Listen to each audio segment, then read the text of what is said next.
Pada Rabu, 16 November 2022, konferensi tingkat tinggi G20 di Bali akan berakhir. Seperti yang diketahui, G20 diketahui merupakan salah satu forum internasional paling berpengaruh dunia. Alasannya, para anggota G20 merepresentasikan lebih dari 2/3 penduduk dunia. 75% perdagangan global, dan mencakup 80% sumber PDB dunia.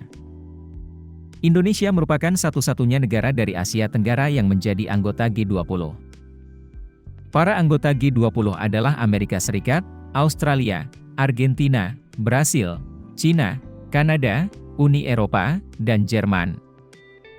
Selain itu, ada juga Perancis, India, Indonesia, Italia, Jepang, Meksiko, Arab Saudi, Rusia, Afrika Selatan, Korea Selatan, Turki, dan Inggris. Yang menjadi pertanyaan, mengapa Indonesia bisa menjadi anggota G20? Dikutip dari pemberitaan Kompas.com, Indonesia dipertimbangkan menjadi anggota G20 karena berbagai alasan. Pertama, Indonesia dianggap berpengalaman dalam mengatasi krisis ekonomi di Asia pada akhir 1990-an. Kedua, Indonesia merupakan negara demokrasi terbesar ketiga di dunia. Ketiga, Indonesia menjadi negara dengan jumlah penduduk Muslim terbesar di dunia. Sejak 1999, ketika forum ini dibentuk, Indonesia sudah menjadi bagian dari G20. Saat itu, Indonesia dianggap sebagai emerging economy yang memiliki potensi besar di Asia. Karenanya, Indonesia masuk ke dalam jajaran anggota G20 dan menjadi wakil dari Asia Tenggara.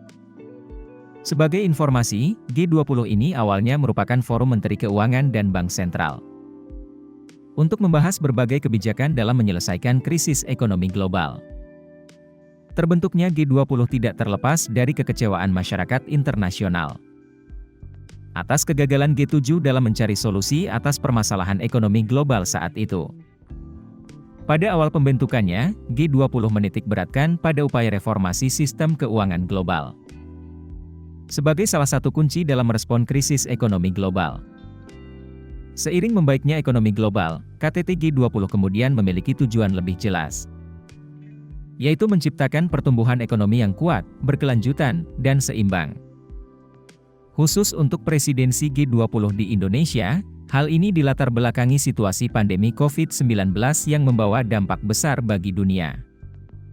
Atas dasar itu, tema yang diusung dalam G20 tahun ini adalah Recover Together, Recover Stronger.